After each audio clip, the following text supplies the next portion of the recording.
Շնորհակալություն, հարգելի գործընկերներ, ես պարզապես փորձեմ մի քանի իրավական անդրադարձ կատարել 3 տեղի ունեցածին,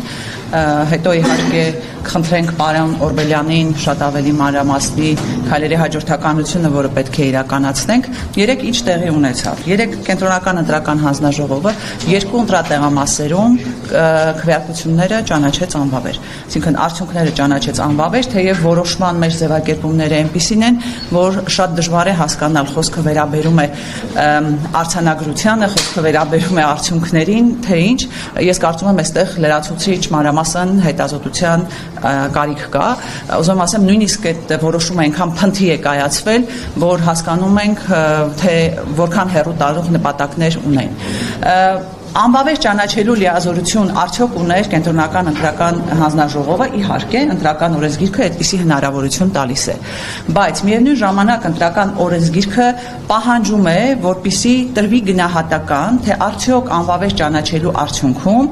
ազդեցություն ունենալու է ընտրության արդյունքների վրա։ Այսինքն 3 կենտրոնական ընտրական հանձնաժողովը, որը դեռ չունի վերջնական տվյալները, ուզում եմ բոլորին հիշեցնել, վերահաշվարկների գործընթացը ավարտվում է այսօր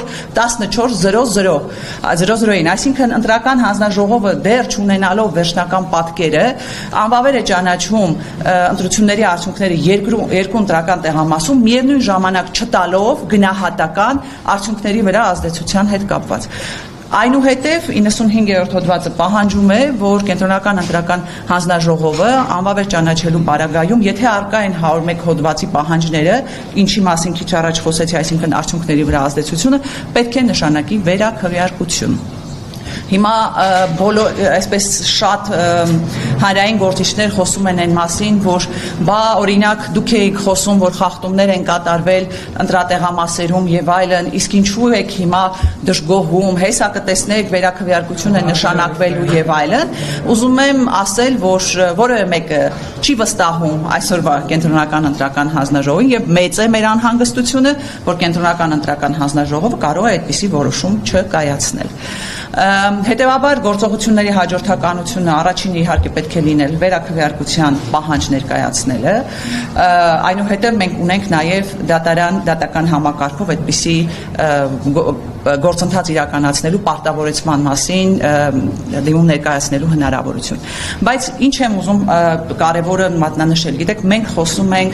իրավական գործընթացների մասին, բայց ակնհայտ է, որ այստեղ բացառապես քաղաքական որոշում է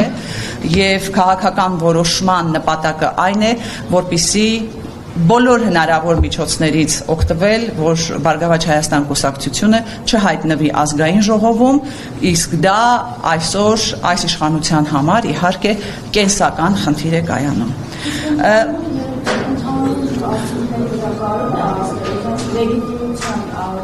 Տեսեք,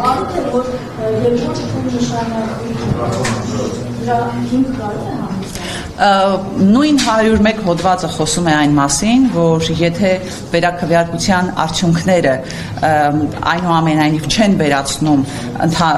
ուժերի նկատմամբ ազդեցությունը, ապա կարող է ազգային ժողովի անվավերության հետ կապված որոշում կայացվել։ Հետևաբար, այո, հետևանքները կարող են գնալ ընդհուպ միջև ազգային ժողովի ընտրությունների անվավեր ճանաչելը։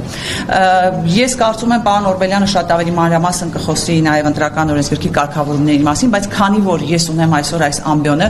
ուզում եմ նաև ձեր ուշադրությունը գրավել մեկ այլ հարցի վրա, որը անուղղակիորեն կապված է ընտրությունների հետ, թեև մենք նաև ուղղակի կապերն ենք տեսնում։ Գիտեք, որ այսօր առավոտյան խուզարկություն տեղի ունեցավ ԲՀԿ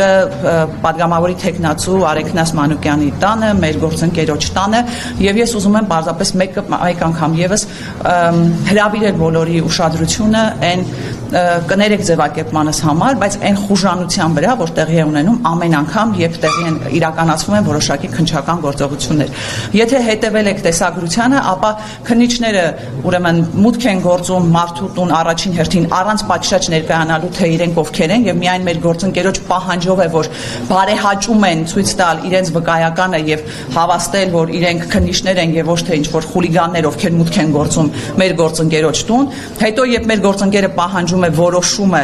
դատարանի խուզարկությունը իրականացնելու վերաբերյալ, մեր գործընկերոջն ասում են դուք խոչընդոտում եք քննչական գործողությանը։ Այդպիսի աբսուրդ պարզապես հնարավոր չէ պատկերացնել։ Սա էլ խոսում է այն մասին, որ ԻԱՊ համակարգը ծառայում է ինչ որ մեկին, պարզապես որոշում է պետք է այնքան անմռունչ ծառայել, որ իրենց համար պարզապես նշանակություն չունի, որ իրենց գործողություններով նույնիսկ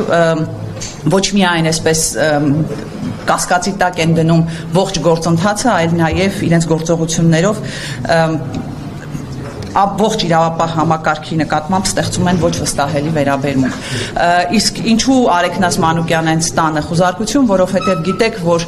նախընտրական քարոզարշավին մեկուսացրեցին Անդրանիկ Թևանյանին, դրանով իսկ խոչընդոտներ ստեղծեցին Բարգավաճ Հայաստան կուսակցության նախընտրական քարոզչության համար եւ դրանով իսկ փորձեցին ազդեցություն գործել ընտրությունների արդյունքների վրա։